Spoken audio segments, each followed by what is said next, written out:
I wanted you to know that my house was bombed. It was bombed by the black Muslim movement upon the orders of Elijah Muhammad. Now, they had planned to do it from the front and the back so that I couldn't get out. They covered the front completely, the front door. Then they had come to the back, but instead of getting directly in the back of the house and throwing it this way, they stood at a 45-degree angle and tossed it at the window so it glanced and went on to the ground. And the fire hit the window, and it woke up my second oldest baby. But the fire burned on the outside of the house. But had that one gone through that window, it would have fallen on a 6-year-old girl, a 4-year-old girl, and a 2-year-old girl. And I'm going to tell you, if it had done it, I'd taken my rifle and gone after anybody in sight. I would not wait. And I say that because of this. The police know the criminal operation of the black Muslim movement because they have thoroughly infiltrated it. The only thing that I regret in all of this is that two black groups have to fight and kill each other off. Elijah Muhammad could stop the whole thing tomorrow just by raising his hand. Really, he could. He could stop the whole thing by raising his hand. But he won't. He doesn't love black people. He doesn't even love his own followers. Proof of which they're killing each other. They killed one in the Bronx. They shot another one in the Bronx. They tried to get 6 of us Sunday morning. And the pattern has developed across the country. The man has gone insane, absolutely out of his mind. Besides, you can't be 70 years old and surround yourself by a handful of 16, 17, 18-year-old girls and keep your right mind. You can't do it. The Muslims claim that you bombed your own house. That's what I said. The Muslims claim I bombed my house.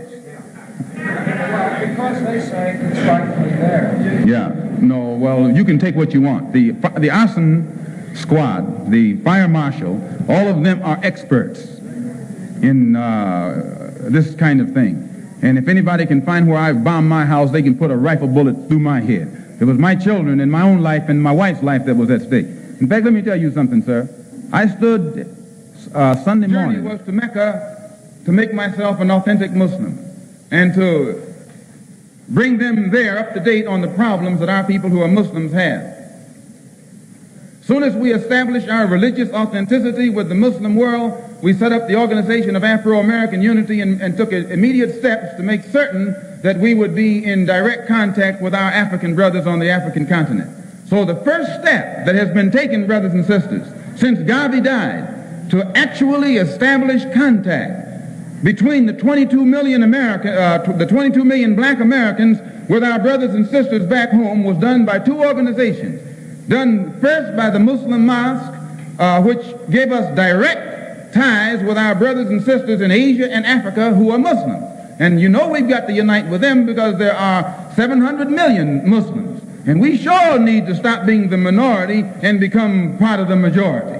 So, as Muslims, we united with our Muslim brothers in Asia and Africa, and as members of the Organization of African or Afro-American Unity, we set out on a program to unite our people on this continent with our people on the mother continent. And this frightened many interests in this country. Many people in this country who want to see us the minority and who don't want to see us taking too militant or too uncompromising a stand are absolutely against the successful regrouping or organizing of any faction in this country whose thought and whose thinking pattern is international rather than national, whose thought pattern, whose hopes and aspirations are worldly rather than just within the context of the United States border or the borderline of the United States. So this has been the purpose of the OAAU and also the Muslim Mosque, to give us direct links, direct contacts, direct communication and cooperation with our brothers and sisters all over the earth. And once we are successful in uniting ourselves with our people all over the world, it puts us in a position where we no longer are a minority who can be abused and walked upon. We become a part of the majority. And then if this man over here plays too rough, we got some brothers who can play as rough as he.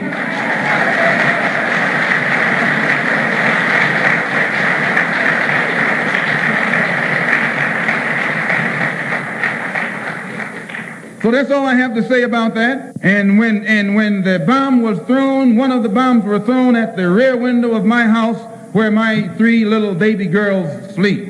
And I have no compassion or mercy or forgiveness or anything of that sort for anyone who attacks children. If you attack me, that's one thing. I know what to do when you start attacking me.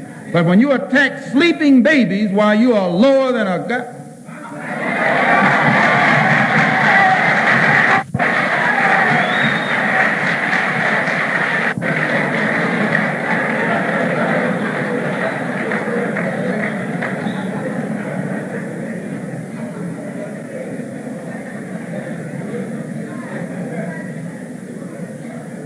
So from tonight on, there'll be a hot time in the old town.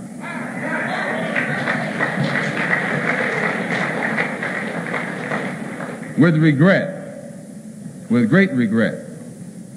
There's no organization in this country that could do more for the struggling black man than the Black Muslim movement if it wanted to.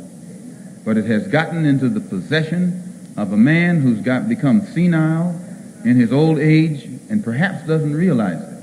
And then he has surrounded himself by his children who are now in power and want nothing but luxury and security and comfort and will do anything to safeguard their own interests. So I feel responsible for having played a major role in developing a criminal organization. It was not a criminal organization at the outstart. It was an organization that had the power, the spiritual power, to reform the criminal. And this is what you have to understand. As long as that strong spiritual power was in the movement, it gave the moral strength to the believer that would enable him to rise above all his negative tendencies. I know, because I went into the movement with more negative tendencies for the betterment of the community by any means necessary. And since tonight we had to get into this old nasty negative subject, we didn't want to bring up... You mentioned conspiracy between the black Muslims and the right wing of this country. Could you elaborate on it? I mentioned the conspiracy between the Muslims and the right wing in this country. I know for a fact that there is a conspiracy between the Muslims and the Lincoln Rockwell Nazi and also the Ku Klux Klan. There is a conspiracy. Describe this conspiracy. Well, the Ku Klux Klan made a deal, or were trying to make a deal with Elijah Muhammad in 1960 in the home of Jeremiah X, the minister in Atlanta at that time, who at present is the minister in Philadelphia. They were trying to make a deal with him to make available to Elijah Muhammad a county, a size tract of land in Georgia or South Carolina, where Elijah Muhammad could then induce Negroes to migrate and make it appear that his program of a segregated state or separated state was feasible. And to what extent these negotiations finally developed, I do not know, because I was not involved in them beyond the period of December 1960. But I do know that after that, Jeremiah, who was the minister throughout the South, could roam the entire South and the Klan not bother him in any way, shape, or form, nor would they bother any of the black Muslims from then on, nor would the black Muslims bother the Klan. Are you inferring, then, that because of this conspiracy, the attempt was made upon your life? The attempt could have been made upon my life. Ask that again. Are you inferring that because of this conspiracy, the attempt was made on your life? Not necessarily that conspiracy. The attempt was made upon my life because I speak my mind and I know too much, and they know that I will speak it whether they like it or not.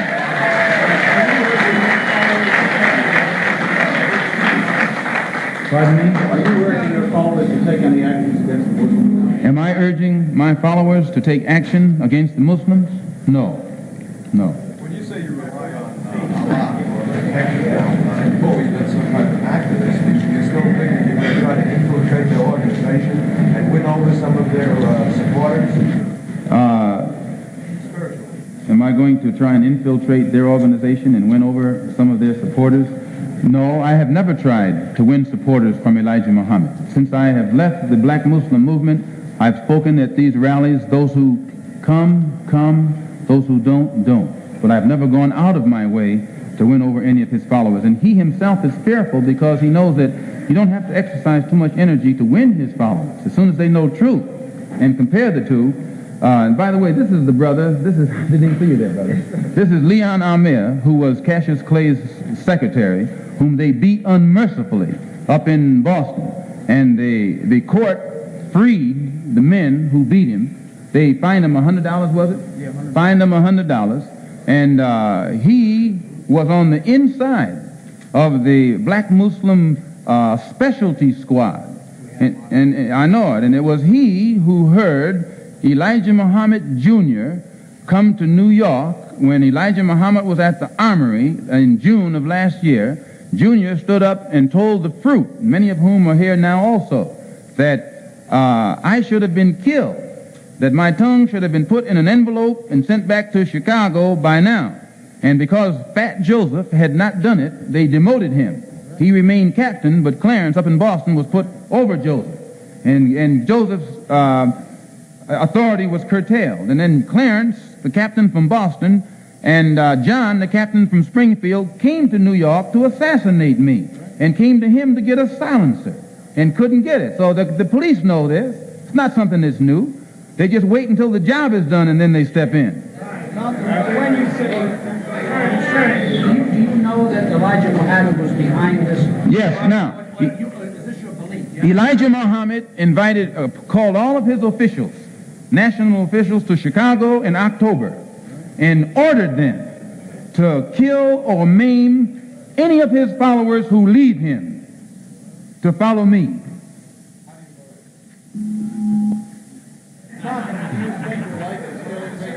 Well, when you say, how do I know, many of the brothers who were in at that time are out now.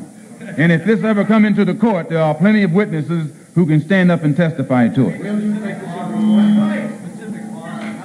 Pardon? Pardon? Specific bombing. Do you have any evidence that the specific bombing was committed by the Black Muslims? This specific one. Do you have any? I'd rather not say at this time. When you say you know too much, what do you mean?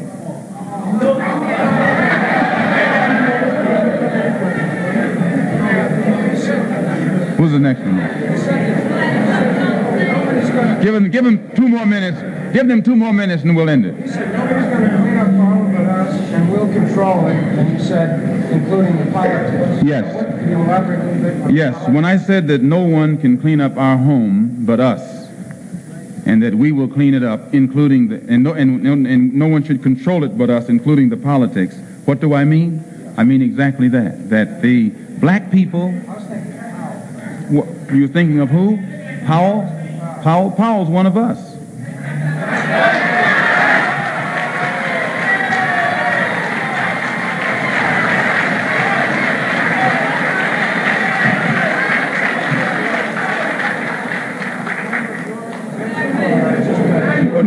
No, he's not a member of our organization, but when I say he's one of us, I mean he's one of the family. And no one outside the family can get us to talk about it. If we talk about him, we talk about him within the family. But nobody outside the family can instigate us against Powell.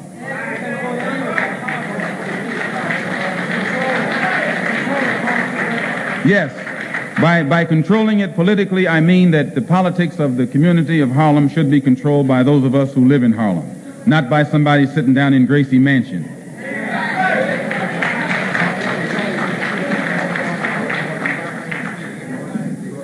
Sir? No, but the Organization of Afro-American Unity intends to get involved in every kind of action that's going on in New York City. We don't intend to let anybody downtown influence us in any way, shape, or form. We want the influence to come from Harlem and from other Harlems around the country. Now, this doesn't mean we're anti-outside of Harlem. This doesn't mean we're anti-Bronx or anti-White Plains or anti-white or anti-German or anything like that, but it means we're pro-Harlem. We're pro-ourselves. We want to start doing something for ourselves. That's all it means. It means that we want to stop begging you for your school. We want you to get out of the way and let us straighten out the schools in Harlem.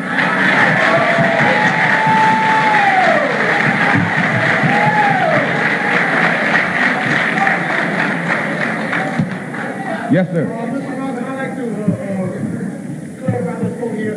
You said, from tonight on, be a hot time in the old town. Could you elaborate on that? I just answered it when I said from tonight on there'll be a hot time in the old town. I answered it when this gentleman over here asked. It's a song that we used to sing. An implication, an implied threat. I never imply any threats to anyone. I'm a Muslim. My religion is Islam. It's a religion of peace. And sir? Yes, I do believe there'll be further attempts on my life. I know them. They're foaming at the mouth. The rank and file Muslim means well. It's those at the hierarchy who are living off the fatted calf who don't mean well. And this coming Sunday at 2 o'clock, as I say, our program will be unfolded. Elijah Muhammad knows he has done some good things and he has done some bad things. He knows that if he had wanted to, he could have united our people with the Muslim world just by teaching the right religion of Islam. He could have done so. The entire Muslim world would have accepted him. As it is now, the Muslim world has rejected him. He can never go into the Muslim world saying that he's a prophet or that Allah came over here in the flesh. They would cut his head off if he said that over there. I mean, he knows this. None of his followers can go over there without denouncing him. It's impossible for them to go to Mecca or any other place unless they ascribe to Islam as it is ascribed to over there. So he was in a position to unite us with the Muslim world, those of us who are Muslims. He was also in a position to unite us with Africa. But you cannot read anything that Elijah Muhammad has ever written that's pro-African. I defy you to find one word in his direct writing that's pro-African. You can't find it.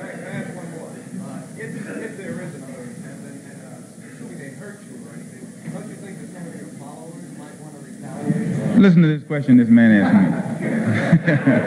What are you trying to get at? No, he asked me, look, now I got to tell him what you asked me. He asked me, don't I think if I got hurt, wouldn't some of my followers retaliate? What are you trying to say?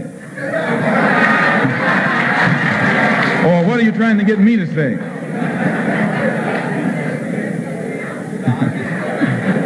I mean, it's okay. I'm not going to get you in any trouble. These are your friends in here. But I just want them to hear what you're asking me. That's all. I just want them to hear what you're asking me. You wouldn't get no trouble in here, would he? No. Yes, sir. Last question.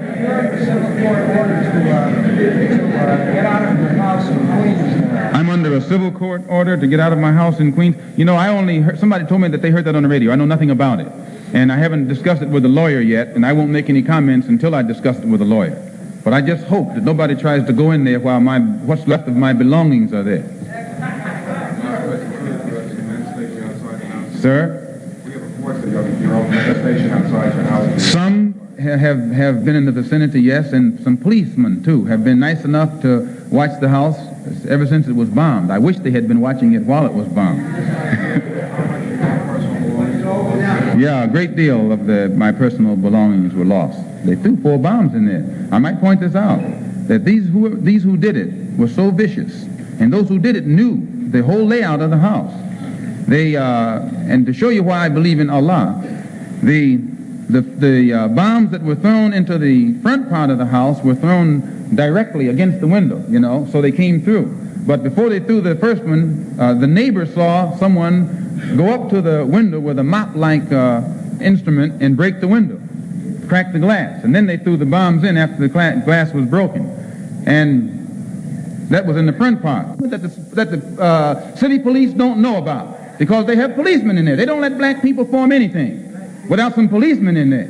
And while I was in the Black Muslim movement, many of the police who were sent to infiltrate us, they're black, would tell me, say, look, I'm a cop, but I have to come. They would tell me. I knew the Muslim movement was full of police. So don't you think anything is going down that they don't know about. The only thing that goes down is what they want to go down. And what they don't want to go down, they don't let it go down. One last question. Yes, sir. You know what what temperature was? It was about 15 or 20. I stood in my underwear, bare feet, in the middle of my driveway with a gun in my hand for 45 minutes waiting for the police or waiting for the fire department to come. If I want to put on a show, I can find a better way than that to put it on.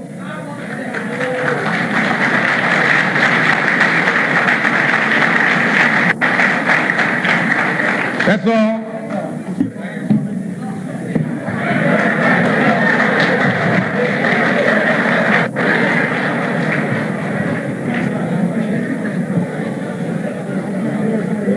There's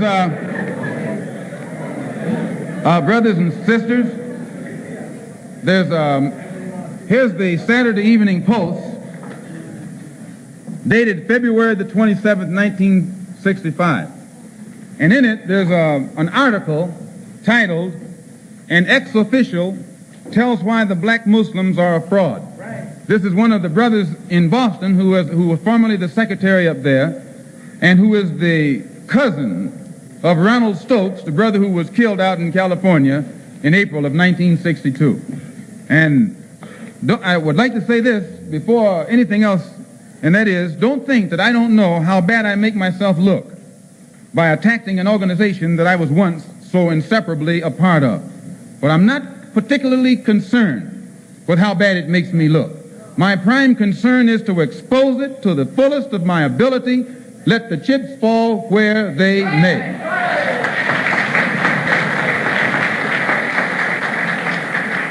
And if the black Muslim movement says that I'm wrong in what I say, then I say, since they are so well qualified and equipped, let them attack the Klan. Let them go find out, let them get the persons who bombed that church in Birmingham. Because I'll go get them.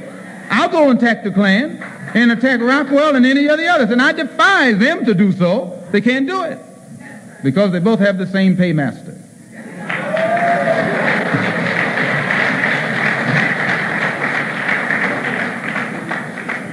So now our question period. And you have to stand up because I can't see beyond this man's light. He could have dropped out of if he just wanted to jump out the window.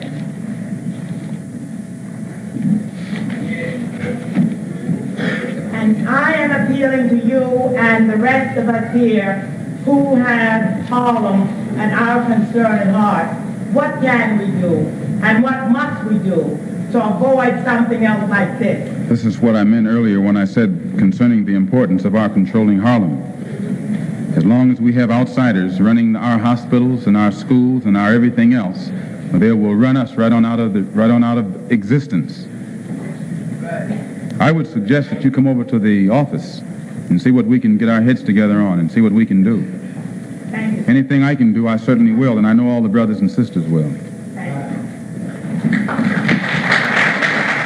No, I shake his hand if he's all right. But first he's got to get all right.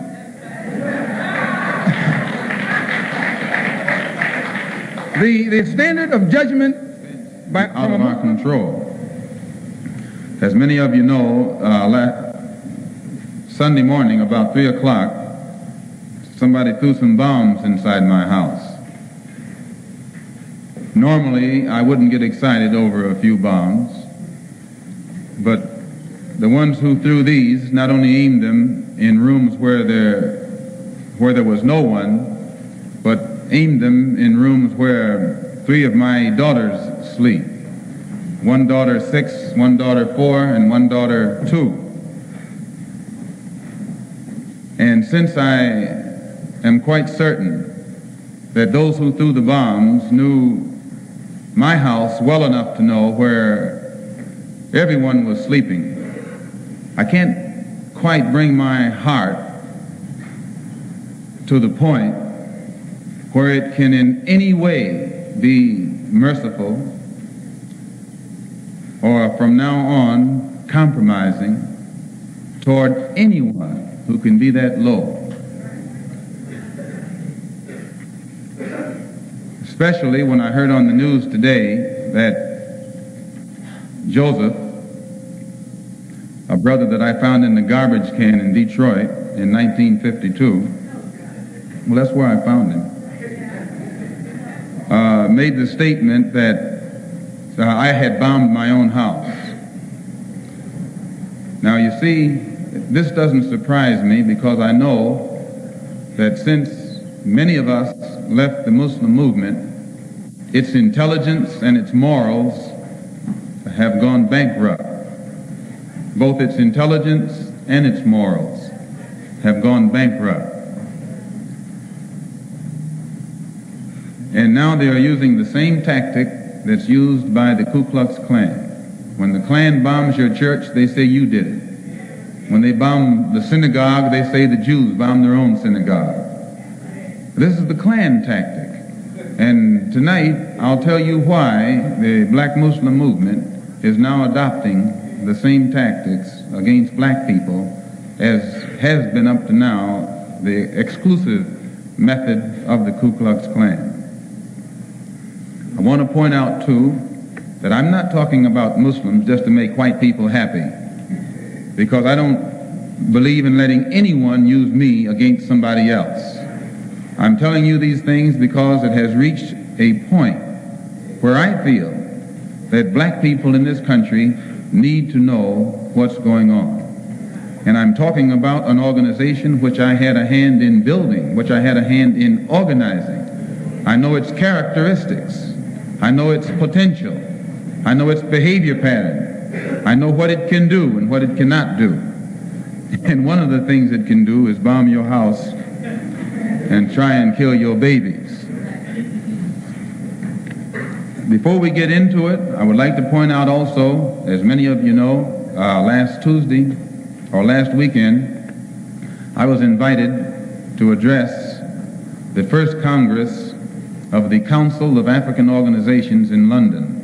They had a 4-day Congress from the 5th, 6th, 7th, and 8th, and had invited me there to make the closing address and bring the delegates from the various African organizations that are situated on the European continent up to date in regards to the struggle of the black man in this country in his quest for human rights and human dignity. And in conjunction with that invitation, I had gotten an invitation to visit Paris from the Afro-American community in Paris, which was sponsoring a rally in conjunction with the African community. And I was supposed to go there Tuesday also and address them and let them know the state of development or lack of development of our progress in this country for human rights or toward human rights. As many of you know, when I got to Paris, the man said I couldn't come in. Some man, French man. They gave me no explanation other than to say, we have our orders. They wouldn't let me phone the American embassy, and they tried to imply that the American embassy was behind it, which I told them that I didn't know de Gaulle had become a satellite of Lyndon B. Johnson. I knew that Kennedy had made a satellite out of Khrushchev and Britain and half of these other countries, but I didn't think that France was a satellite of the United States. Well, this made them angry because they like to be independent, you know, or pretend to be independent. But they wouldn't let me in. They wouldn't let me phone the American embassy. And later on, when I got back in London, and by the way, when I got back to London, there was about 20 different delegates. There were delegates from about 20 different African organizations on hand at the airport, and they were going to raise hell if anything had happened other than what should have happened. As it was, I re-entered England with no trouble, and immediately got in telephone contact with the brothers and sisters who were in Paris by telephone.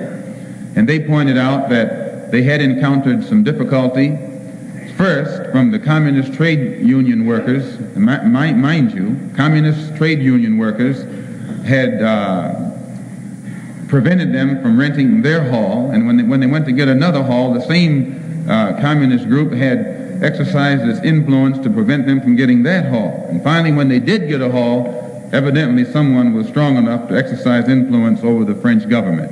And I might add that while I was in custody of the French, every time I made a request, before they would say yes or no, they telephoned the French Foreign Ministry, so that they were taking their orders from someone as high up in the French Foreign Ministry who did not want me to enter France. And there's a reason for it.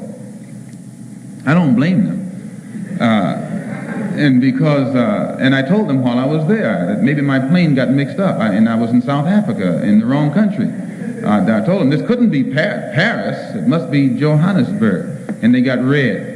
And you know how they can get red. One of them was pink.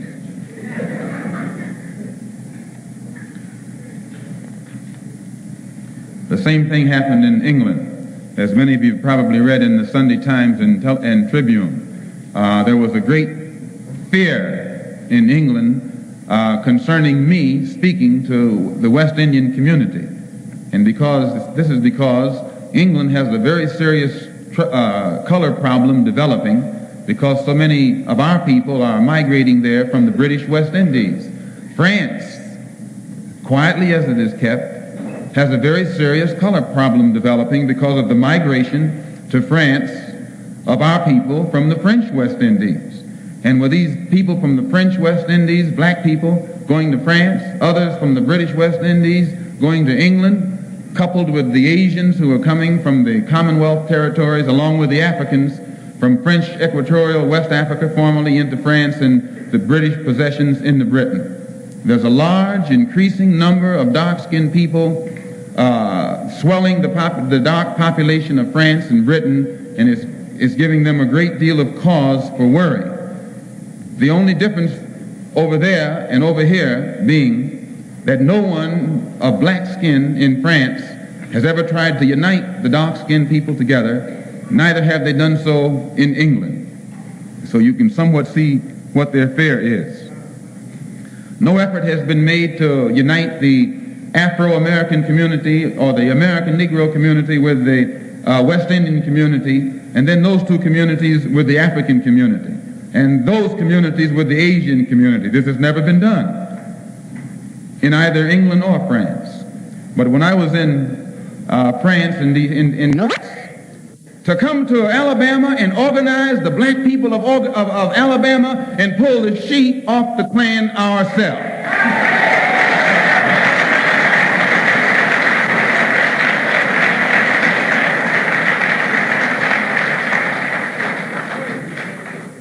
And we can do it. Brothers and sisters, we can do it. And the federal government won't do it. And since then, they've been talking about a little investigation of the Klan and the Citizens Council and the black Muslims and some of the others. But they're not going to do anything. The only way the Klan is going to be stopped is if you and I organize and stop them ourselves. That will stop it. You may say, well, why am I so down on the Klan all of a sudden? And I'm going to tell you why. And why did I shift my attack from the black Muslims, Elijah Muhammad and his immoral self, to the Klan? Yes, he's immoral. You can't take 9 teenage women and seduce them and give them babies and not tell me then tell me you're moral. You could do it if you admitted you did it and admitted that the babies were yours. I'd shake your hand and call you a man, a good one too. But anytime you seduce teenage girls and make them be charged with adultery, make them hide your crime, why, you're not even a man, much less a divine man. So, and this is what he did. He took at least 9 that we know about. And I'm not speculating, because he told this to me himself. Yes, that's why he wanted me dead, because he knew that as soon as I woke up, I'd tell it. 9 of them, not 2 of them that are suing him, but 9 of them. And the FBI knows it, the law in Chicago knows it, the press even knows it, and they won't expose the man. And you don't let me get off of here tonight without telling you why they won't expose it, why they're afraid to expose it. They know that if they expose him, that he has the most, see, the black Muslim movement, it was organized in such a way that it attracted the most militant, the most uncompromising, the most fearless, and the youngest of the black people in the United States. That's who went into it. Those who didn't mind dying, they didn't mind making a sacrifice. All they were interested in was freedom and justice and equality, and they would do anything to see that it was brought about. These are the people who have followed him for the past 12 years, and the government knows it. But all of these ultra-militants have been held in check in an organization that doesn't take an active part in anything, and therefore it cannot be a threat from January 1961, because most of the action that Muslims got involved in was action that I was involved in myself. Wherever it happened in the country, where there was some action, it was action that I was involved in because I believed in action. I never have gone along with no Ku Klux Klan. And another one that he had made a deal with was this man Rockwell. Rockwell and Elijah Muhammad are regular correspondents with each other. You can hate me for telling you this, but I'm going to tell it to you. Rockwell attended the rallies because Elijah Muhammad put the OK on it.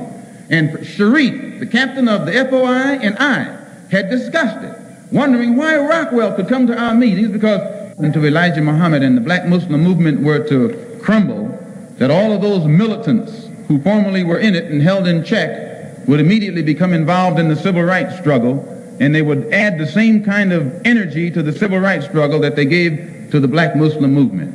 And there's a great fear, you know yourself. White people don't like for black people to get involved in anything to do with civil rights unless those black people are nonviolent, loving, patient, forgiving, and all of that. They don't like for them to.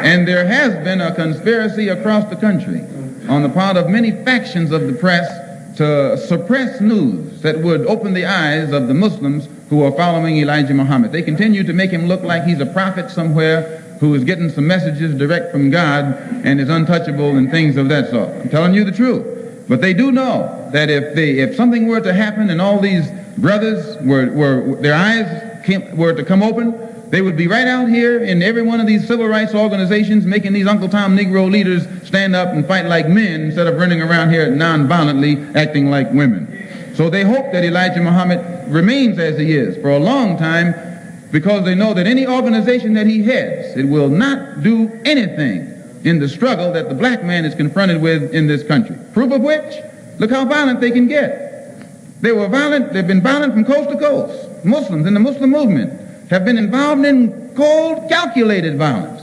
And not at one time have they been involved in any violence against the Ku Klux Klan. They're capable, they're qualified, they're equipped, they know how to do it. But they'll never do it only to another brother.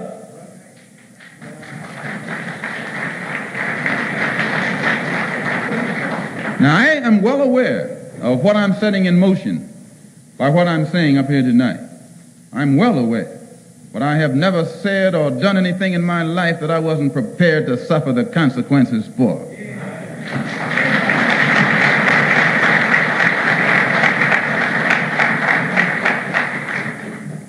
Now, what does this have to do with France, and England, and the United States? You and I are living at a time when there's a revolution going on, a worldwide revolution. It goes beyond Mississippi. It goes beyond Alabama. It goes beyond Harlem. There's a worldwide revolution going on, and it's in two phases. Number one, what is it revolting against? The power structure. The American power structure? No. The French power structure? No. The English power structure? No. Then what power structure? An international Western power structure.